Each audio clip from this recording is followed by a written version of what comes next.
Well, hello, everybody. Welcome to another episode of We Are McGill Social Work.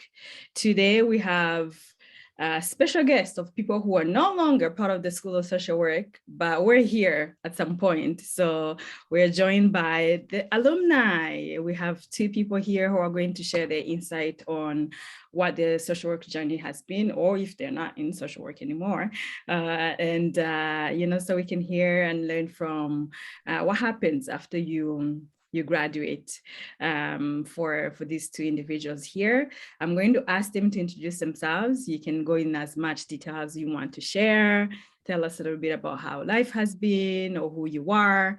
And so we'll start with you, Peter. Oh, hello, everybody. And thank you to the School of Social Work for giving us this opportunity to reconnect with the school. So my name is Peter Nshimiyimana. I'm originally from Rwanda, but I grew up in Malawi, and I graduated in 2018 BSW. I am married with a baby on the way in October. Oh, congratulations. I'm still in social work. I'm looking forward to this conversation. All right. Thank you, Peter. Welcome. Last but not least, Honour. Hi, my name is Honour Parent-Racine. I graduated in November 2021 in my BSW in social work, and I've been working as a social worker since. All right. Okay. So you were working, Peter, are you working as well? You did say that you were. Oh, yeah. So I am working in social work. I'm housing based case manager with John Howard Society of Ottawa. It's a community agency that provides housing to people who have encountered difficulties with dealing with the justice system. So majority of our referrals come from the federal prison as well as provincial prison. So we get calls prior to them being released, and then we are linked to them through other community partners, and then we help them find housing through the Housing First approach. Once they're housed, we help them access other services, including getting IDs, getting connected to like a healthcare system, system, pretty much, and getting them work. So we help them after they've been released from prison. Okay. Thank you for sharing. That is in Ottawa, Ontario. Yes, this is in Ottawa, Ontario. Okay, sounds good. How about you, Racine? Where you working? I'm working for youth protection for Bashaw Youth and Family Centers. I just recently became a part of the order last week, so I was super excited about that because thank you. So I work with youth protection, with the Youth Protection Act. So a lot of our articles is surrounded around Article 38. So around different kinds of abuses, sexual abuse, physical abuse, emotional, all that kind of stuff. So and I also work with the Indigenous team. There's a specific programs for different clientele, and I work with the Native team. So yeah, it's been really good. I've been learning a lot. I'm a caseworker, so I have like a whole different variety of roles to do. But I think the most important aspect is advocacy for the youth and in terms of their rights. Okay. Thank you. So it sounds like you graduated last year and you're already working, and congratulations on getting in the order, because I know that's a process in itself, and that is something that you did right after school, eh? Mm-hmm. Okay. How about you, Peter? Did you go into the job market right after school, or? Right. Yes. So what ended up happening was I graduated and then find work almost right away. However, because I don't speak French, I couldn't join the order, so I had to leave. And my first job was in child protection as well with the government of Nova Scotia. So I did join the order with the College of Social Workers in Nova Scotia. That was an easy process. Within a couple of weeks, I was admitted. So I was a registered social worker for only 1 year. And then I had to leave Nova Scotia, moved to Gatineau while I was working in Ottawa. My current job doesn't require to be a registered social worker, so I'm not registered. But if I was to switch jobs, if from my managers would be required, then I would have to register with the College of Social Workers in Ontario. But I have been part of the order before, but not anymore because I don't need it. And I think I could save that $400 to $600 a year that I need to pay. Yeah, those are hefty prices to be part of the order for sure in all the provinces. Yeah, I'm happy to hear that you both have different journeys, and that represents where maybe the current students who are thinking of, wow, do I stay in Quebec? I don't speak French. Thank you for mentioning that, Peter.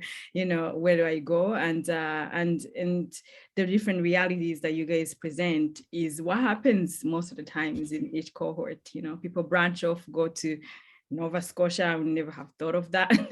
And most of the times people go to Ontario or BC or somewhere else. So yeah, that's interesting to know. So what surprised you when you graduated? Because I know that in a BSW program, things can get intense and you get focused on school and stage. And then once you're graduating, what surprised you when you were navigating the job market? Let's go with the Honour first. Okay. What surprised me the most was like how much there is to learn. I feel like I'm in a job where I'm always learning something new, and I think I'm comfortable with the idea of not knowing all the answers, which could be really difficult to admit because you're like, oh, I'm not sure, like you're a new professional, so you want to assert your professional competencies, but at the same time you're learning a new job, so it's like a balance, right? So I think I'm okay with being okay with the unknown and just always wanting to learn and always push myself and always like progress forward. Mm-hmm, mm-hmm. So yeah, it's easy to think that when you graduate, you have all you need, but in social work, it's quite something else. When you get in a new field or a new job, they're always learning new things that you didn't even get a chance to explore in school. How about you, Peter? So for me, two things both related to securing a job surprised me. The first one was how I would say, quote unquote, tough and demanding the interviews are. My first interviews, even when after a while, they entail a lot of like case scenarios. I had interviews that they would ask you, they would either give you a case scenario a couple hours before the interview, and then you'd have to talk about that.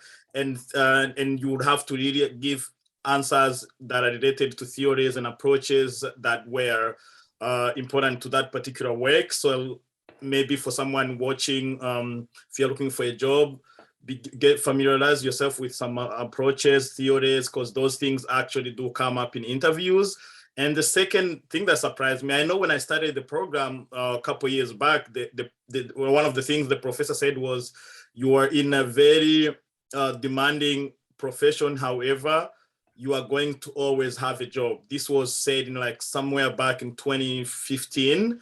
And that happened to be very true, because I sound like a veteran, but I've only been out of school for like 3.5 years, and I've done like 6 jobs. So it has given me the opportunity to choose which. So I worked in child protection. I had to live in Nova Scotia because of the environment, but not the job itself. And then when I moved to Ottawa, I quickly found another job, and then I didn't like it. I went to another job. I didn't like it. Now I have a job that I'm happy with, and I could get another job if I was to. So how easily it is to change jobs, and that only happens of I would say the versatility of the profession in itself, because you can work in a wide range of opportunities, and you can choose where you want to go. So the BSW or the MSW gives you a step into a million of job opportunities out there. Thank you for mentioning that. I guess it's reassuring for some of us who are about to graduate, and also to think back about the theories. I'm gonna have to keep my book, the history of social work in Canada. I'm gonna have to keep that one so I can reference that in interviews. How has the job search been for you, Honour? Was this the same? Did you feel like you had to like prepare a lot? Well, I felt like I had a lot of clinical experience already because I was an educator in the group homes for 4 years. before I transitioned to, before social, like they hired me as an HRA before getting my order. So now I'm officially hired as a social worker, but I was hired as an HRA. So I like having that hands-on frontline experience in the group homes was really challenging, but I learned a lot as well. Hang on, I'm getting a call. Hello? I'm in the middle of doing the podcast. So Orna is joining us from work, and we know how things can pop up from time to time. So sorry about that. Yeah. I think what just happened is just like the genuine reality of this postcard, so people know that this is not being pre-recorded or made up. So yes. yeah, that's just the reality of the whole thing. Yeah. Yeah. I like that happened actually. Right. It's working hours. You're joining us during working hours. Anything could happen. You're not gonna make the client wait because you know. That's it. In reality, I'm an emergency today. So if anything comes up, like I might get some phone calls and I might have to leave briefly. Like that's just the reality of working as a social worker. You never know what to expect. Yeah, perfect. Yeah, thank you. So I wanted to shift gears a little bit and ask you about the profession itself. I'm happy that you guys have, Honour, you've been an educator for a while, and Peter, you've juggled many job positions before. And there's this notion always that social work, like, what do social workers do? You know, when I get that question, sometimes I'm like, how long do you have? How long do you have for me to tell you? So I wonder how if you have encountered or worked with non-social workers or have interacted with some, have you had that question? How do you explain your profession, or what do you do to people who are non-social workers? Let's start with you, Peter.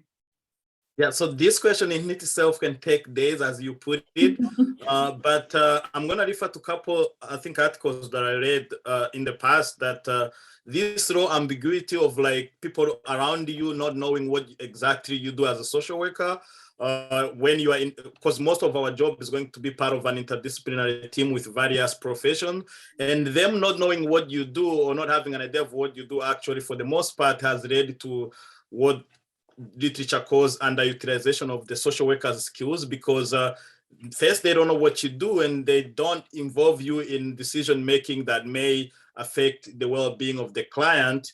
And because of that affects communication, because sometimes they don't know what you do. And most of the time, social workers have spent a lot of their time explaining what they do, because professions like nursing, you mentioned a nurse, they will know medical aspect of that and what they do, but with social work they don't always understand what we do. And I think it's okay to possibly take that few minutes to explain what it is that we do. But I can understand that it can become frustrating. Back now into practice, I'm a housing-based case manager, and so most of my clients think that I work for the registry and the city of Ottawa. You know, I know when the application can be approved, or I can approve them for things like social disability or like regular insurances. However, I've received the calls telling, oh, I don't have a key to my apartment. Can you open my apartment?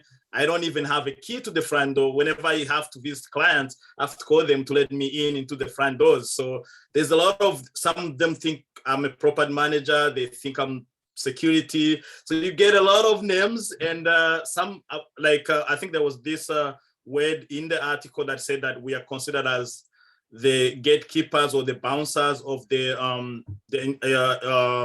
disciplinary teams, because everything they have to throw at anything that, let's say you work in healthcare, anything that is non-medical gets thrown to the social worker. So getting house discharge, you know, finding a job, everything that is non-medical, even if you are not supposed to do it or you don't have the expertise to do it, that's social work. That everything gets pushed to social work. So that's, for me, has been the tough one. And in my team, I face that a lot because we don't have a lot of social workers on my team as well. So you're saying that for you to balance that question, you take some time to explain what you do. Thank you for mentioning interdisciplinary teams as well, because I feel like that's where we end up most of the times if you're working in human services. And I was doing my stage last year in a hospital setting at the neuro, and we will be in rounds with the psychiatrists and neurologists and the nurses and OTs and physiologists, and anything that is not going to fall under those roles, like, oh, we can figure that out. Oh, social work team, you got this. So, and then most of the times my supervisor had to step up and be like, no, that's actually beyond our mandate, or that can be resourced out to this team or that team. And yeah, it's quite complicated, but it's something that you make your footing in by explaining your role, and also doing what you're supposed to be doing well, so they can know, oh, this is the area that they are specialized in. Yeah, thank you for mentioning that. How about you, Honour? How have you been able to answer that question? I think when I think of it like concretely, because I also work with like multidisciplinary teams, so I work with doctors, I work with nurses, I work with dentists, like psychiatrists, psychologists. I work with a whole like plethora of like different professionals. So I don't know, like I just think like I'm the case manager, and like whatever needs to be done has to go through me to make sure the well-being is successful for the child or the family, right? So I do a lot of referrals to CLSCs, or I do referrals to doctors, or accompaniment to doctors or dentist appointments, or to court. Let's see. Yeah, I do a lot of different things. Like it can be really small, just like listening to what's going on with them, or something big like testifying in court. So like there's a whole wide range of things that could be done. So you take time as well to explain what those different aspects of a social worker is when you encounter someone who doesn't understand what the profession is. Yeah, okay, sounds good. I wanted to ask you, right now I'm about to graduate in a few weeks, thankfully. Congrats. Congratulations, yay. So I have my last paper on Sunday and I cannot wait. I think I'm just going to sleep all day after that, just, Well, you know what, you deserve it. Self-care. Yeah. Taking the moment. I wanted to ask you if you've thought about furthering your education with an MSW or PhD, and why or why not? Let's start with Peter. Well, so for me, I have thought about furthering my education. And in fact, I have gone on to start my MSW at Carleton University. I started last year. Just like you, Alice, I'm also completing my last paper that is due on Sunday. So maybe, and then after that, I will be doing my placements. I don't know if it's a graduate thing or if it's a Carleton thing. Unlike McGill, where you are doing your placement together with the coursework, at Carleton, we did the coursework first, and then we are going to start our placement that's going to take place over the summer from May to August, and then graduation is going to be in the fall. So I have done that, and part of the reason I decided to do my master's was, again, to further my competences, because as per Code of Ethics, Canadian Social Workers Association, we are to maintain competency, and this doesn't have to translate into a degree. It could be an online course you take, it could be a training you take, like motivational training or AOP. So for me, as part of maintaining that competence, I decided to go back to school. And I have seen that it has helped me learn a few other things, although in my current role, I don't need a master's and I don't think I will need it. However, the knowledge that I've gained through the MSW at Carleton is surely going to help me even support the clients in more adequate ways. Oftentimes when we think about doing our masters, for us, we're thinking compensation, going higher in the pay grade. or accessing jobs that are not available to BSWs. But I'm happy that you're mentioning that it's just a way to increase your competency as a social worker, to you know, see a different, or even like does your MSW come with a stream, or is this a general? So mine is a non-stream one. It's just general. So I had like in terms of required courses, it touched a lot of stuff on social justice. We had a lot of clinical courses, like advanced clinical practice, mental health, and research again. So research comes again in the MSW classes. And so I would say I've touched a little bit of everything. I didn't specialize in anything, which is something that to many, it could come as a strength, because then you get to know a little bit of that. But I need stuff can become also as, I guess, a deficit, because you don't really master, or ironically, you're not mastering in anything. You are just getting a little bit of something. So it depends really, but I did not specialize in any stream. Oh, okay, sounds good. I think like you're saying, it could be, it's on both ends of the rope. You're mastering different things, which is what usually social workers are. Once you finish, there's no a specific area you're going to end up. You could be anywhere, and you will have some knowledge towards that. Yeah. How about you, Honour? Yeah, I definitely would like to go back. I would like to work a little bit just so I can get more like work experience, and then I would like to go back to hone in on my clinical skills. And then I have some like professional goals I'd like to achieve. Like I'd like to have a student, like supervise a student, and then I'd like to become a supervisor. But like this is like my 5-year goals, right? But I definitely would like to go back to school soon. Yeah. Oh, thank you. I like the aspect of being a supervisor. Is that inspired by a previous supervisor? Like, why were you interested in that? Because I think it would be really important to really mentor other people. Like people have mentored me. Like my manager, she's been really great and really supportive, and like she also became a part of the order too, so like we're kind of doing it together.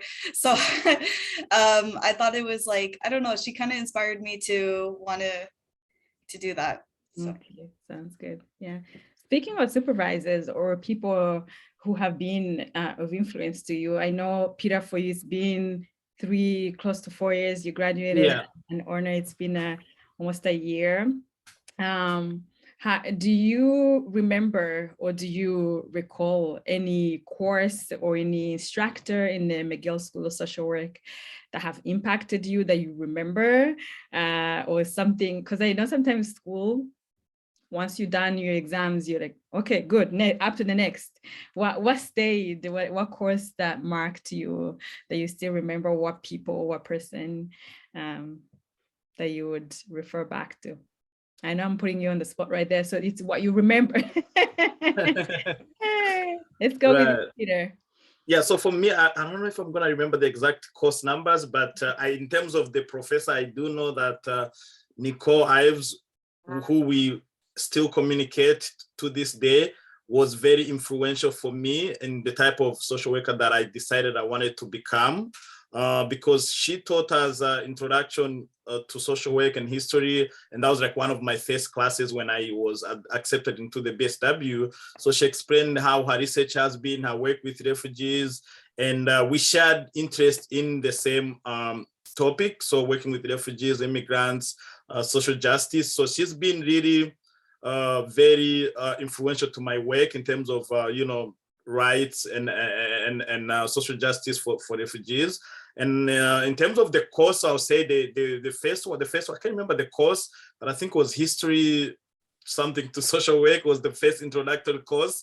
It kind of like tells you what social work is. For me, as somebody who had just moved to Canada, I'm going to be honest and say that I didn't know what social work was. I found that course opened my mind into what it could be and what I can do. So that course was really helpful. And then later on, I think I took social work with refugees. I can't remember if it's social work 400. I can't remember exactly which Yes. one, but I did take yes. one too. Policy and practice with refugees. Yes. Yeah. Yes, so that one was a really a good course as well. We learned some policies that determine who gets access to what and how. And I think not just with refugees and immigrants, with any other type of population that any social worker might be interested in working with, I think it's important that we understand and know the policies and laws that govern access to resources so that we can better advocate for them. Because once we know what laws and how they are applying to our clients, we can, I guess, use them to our advantage to advocate for our clients. Thank you for sharing. Yeah, we love Professor Eyes. She's amazing. Yeah. How about you, Honour? I guess what really stood out to me the most was, I guess, towards the end of my degree. I was doing my stage for Kids Help Phone, and we'd have like supervision every few weeks or every week or whatnot. And I remember we had discussion around youth protection, and like a lot of the students were kind of like, you know, like it's difficult, it's not an easy job to do, you know, it's high turnover rate. So but I remember she said like social workers and youth protection are needed, and it's like a really important field to be in. So that really stood out to me. And she also said that that I'm always welcome back for the MSW, and I thought that was like so nice. If, like, I'm welcome back no matter what part of my journey I'm at. Like, it's always nice to have like open arms to come back. So yeah. Oh, that's very good. It's very encouraging to hear people around you in a school encouraging you to go further, especially when you know that that's a bigger step that requires more responsibilities and more writing. But to hear that someone believes in you is part of the application, I think. Yeah. So I'm going to ask you a question that we're kind of navigating in one of my integrative seminar courses this term on making a difference in the community, changing the world, you know, talking about how the reality is different for each person, and how your version of changing the world is. I feel like we are apprehensive a little bit about the system changing. You know how we talk about the system is, you know, systemic barriers, systemic racism, systemic that, and we feel a little bit powerless of what we're going to do. So I'm wondering if you have encountered frustrations with things not changing, or forms not encompassing everybody, or programs not covering anyone in the field that you're working in. So just to know how to navigate those spaces. Do you think that's something that we should be worried about, or do you feel satisfied when you go at home and feel like I've done a good job? Are there barriers that you still see on a regular basis in your work? And let's go with Honour first. Okay. Well, I guess I'll talk about experience that I recently noticed. Because in my job, we work with like foster families, and one of the requirements for foster families is to have an Indigenous cultural plan in place for the kids, so they feel connected to their culture and they don't lose that. However, I noticed there was a discrepancy, because I was like, in the group homes, because there's nothing set in place for like the agency to be responsible for this, like nothing concrete. So I noticed this change, and I brought it up to my manager, and she brought it up to the higher ups, and they love this idea. So right now I'm working on a plan, like a form to be implemented in the group homes, so they could be like so there could be like responsible to have cultural and spiritual connections to their community, in like, sorry, I'm getting flustered. Okay, take your time. Yeah. Yeah, but I do understand that, because I was writing one of my previous papers actually this week about, you know, sometimes there's a national plan to include Indigenous communities or Black communities or any other marginalized communities. But when you trickle down to the communities, to the organizations, to the programs, to the group homes, like you're saying, maybe there's not a staff who is able to deliver that workshop. Maybe the team itself is not varied enough to even encompass that knowledge, and the clients don't happen to have that component in their programming because of maybe the staff issues, or the way sometimes my connection says it's unstable. Sometimes the fast-paced environment, you don't have time to talk about the bigger systemic issues. So yeah, I can see how that can easily be missed, but it's written somewhere as something that is done. Yeah. How about you, Peter? Have you seen any constraints to move forward, or are you satisfied with how things are going? Do you feel like you make a difference? Well, I feel like, yes, in terms of making a difference, for sure, but there are so many barriers, and for me, at least, it has started to look like it's not going to be possible to get all those structures that are like affecting how our clients access services.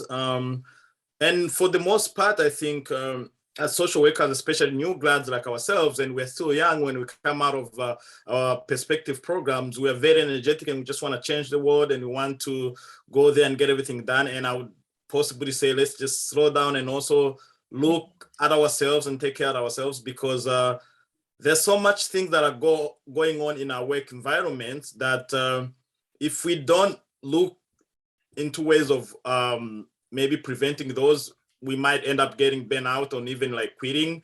I've ended up quitting one of my jobs because of how much racism I was getting. And when I reported that, my supervisor told me to not take things personal.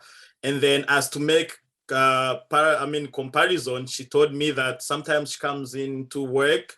So this was in a shelter, and she comes into work, she says hi to the clients, and sometimes they don't say hi back to her, and she doesn't take it personal and she moves on. So she compared that, instead of not getting hi back, to my racial abuse. And the worst part of it was, organizations have policies put in place, or they advocate for for equity and all that, and excellent, all that, and they have policies that not punish, I don't want to use the word punish, but that address other things. Like, for example, in the shelter, we had policies that if a client was to come in and was verbally aggressive, or they were physically aggressive, or they broke something, they'll be banned through the shelter for a certain number of days. But there was nowhere in writing that addressed any racial abuse anywhere. So when things are not written down, or when there are no policies, it becomes very fluid and there's nothing you can do. So for me, I was like, okay, first of all, I wasn't feeling like I was being valued, and I was dismissed for reporting that, and I didn't like it, and I moved on. So one of the things that I've done so far is to find what works for me and stick to that, because we are going to be doing this for so many years. And if we're going to be doing this for so long, we might as well be in a place, if there might be no place that gives you 100% comfortability, but I find the one that gives you the less stress. At least that's the way I approach my work. And there are so many things that, yeah, it's impossible to end, but I think talking about these things is a first step into addressing them, because as one social worker in an organization that employs close to 200 people, there isn't much that I can do, but hopefully by talking about certain things, that is going to open up a dialogue that maybe can inspire like a class action, like coming together of guys and maybe protesting about certain things. But in the moment, it just starts with you speaking out. I think speaking out is a big thing. Okay.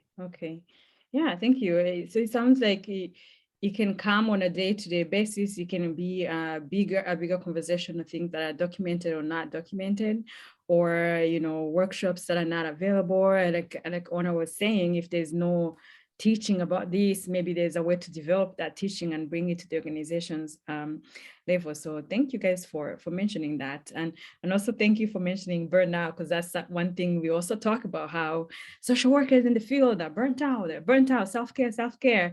So it's good to know that there's a way to balance and find your place, find what works for you. because I can imagine if you're working full time, and for you, Peter, I think you mentioned you have a baby on the way. Those are things that you don't want to be taking home and struggling with after you clock off from work. Yeah. Thank you. So it seems like you have a lot to share with us in how things are going in the field, but I was wondering if you can give us some advice to the students who are graduating either from the BSW or MSW, are going to be social workers, if there's anything specific you wanted to tell us. Let's go with you, Honour. Okay. So I thought about this, and the number one skill that I think is a very good transferable skill from school is organization, planning, be on top of your dates. I think those are really important skills to have, and just continue, like, have agenda, have strategies to help you with that. So yeah. Thank you. Yeah, I think that's very important, because sometimes we think it's only assignments and exams that have deadlines, but I can imagine if I have a caseload of 20 patients or patients' clients, I will have to kind of juggle ways of meeting them. And where am I meeting them? Is it in a community? Is it on Zoom? Is it at home visits, all these things? So yeah, organization. Thank you. How about you, Peter? What are you giving us to take? So for me, I guess, this could only apply to me, but I think it might be transferable to other people as well, is to stay as open-minded as you can be, because going into social work, the jobs and the population and the settings you want to work in as a social work student or as an incoming social work student is going to be very different than you find it out there in the field. So staying open-minded is going to help you at least be able to, find something else that might work for you, because most people might be, you know what, I want to graduate and work for the government. Well, sometimes government jobs aren't going to be the jobs you envision when you're at home and you're thinking, because in my example, I had a government job that I only did for a day and a half, because I went there and I was like, no, this is not me. It was with Citizenship and Immigration Canada, and I was like, I cannot do this. I was literally there for a day and a half, and that day and a half was navigating on how we're gonna terminate my status. I didn't want to be there. So stay as open-minded is going to help you survive in this field. I'm not scaring you, but it is a field that is, people make it in this field, and you're going to make it as well. And kind of the last piece of advice, which comes to self-care, which we kind of like alluded to, is there's this example that I read on LinkedIn. It was about various aspects of our lives plus work being equated to tennis balls. And so all of these tennis balls are like made into like a regular tennis ball that is bouncing. So when you throw it down, it bounces back up. It doesn't burst up. However, one big aspect that is not made of a spongy or is not made as a tennis ball is our mental health. And this was a CEO who was explaining about how he manages his employees by stating that our mental health is a ball that is made of glass. So other things like salary, what you do, the kind of population you work with, those are things that are tennis balls that you can bounce on the floor, they'll come back, which means you can replenish them, you can replace them easily. But our mental health is equated to a glass ball, in a sense that once you throw it on the ground, as most glasses do, it's going to break and it's going to be impossible to repair it. So what he meant was, we can juggle other things, but we should prioritize our mental health in a way that we practice self-care, not just think about it, but we actually do it. Figuring out when to switch off the work phone unless you're on call, but you can switch off after your work. Figuring out what you can take. So some of the clients work with obviously are very vulnerable and they are very aggressive. Figuring out what you can do to avoid those things, because in the long run, you're going to be hurt and you might not be able to practice social work, the profession that you love and the profession you wanted it to do in the long term. Wow, I have nothing to add. I'm just gonna keep that image of the glass being our mental health being made of glass, so that we can take care of it. and prioritize it over anything else around our practice as social workers. Well, so as we wrap up, do you mind sharing with us what your next steps are? You're graduating from the MSW, and Honour, you just got this position. What are you thinking in the next, maybe say 3 to 5 years? Where do you have any different plans, or you want to stay in that position for a minute? Let's go with Honour first. I'd probably like to stay. I already have like a lot of work experience here. I don't really see myself leaving. I'm really enjoying it. It's challenging, but overall it's really rewarding. So okay, yeah, good. Yeah. And how about you, Peter? And just as well, I think I'm going to stay at least for the next couple of years. I do have a practicum a clinical practicum at a mental health facility, the Royal. This is the first of its kind. All my previous practicums were in the community, so this is the first of its kind. I'm going to see how that goes. I've done a lot of community work as well, so maybe my 3 to 5 years plan is try to figure out if clinical aspect of social work is something I want to do. And if it is, then possibly try to find ways of connecting to what I'm currently doing, or maybe even finding another job. But at the moment, the short answer is, I think after graduation, I'll stay where I am. Okay, sounds good. All right, so bonus question. I believe you've encountered many social workers. You're one as well, or there's one that you aspire to be. So in under 1 minute, can you tell us what the qualities of a good social worker is? Let's go with the Honour first. Okay. So some good qualities of a social worker would be definitely open-minded, empathetic, non-judgmental. It's really important to be an advocate for social justice and social rights. I know it could be really challenging, but it's really important to speak on behalf of marginalized groups that don't always have that voice. So you have to work with the client where they're at, because they might not have the same kind of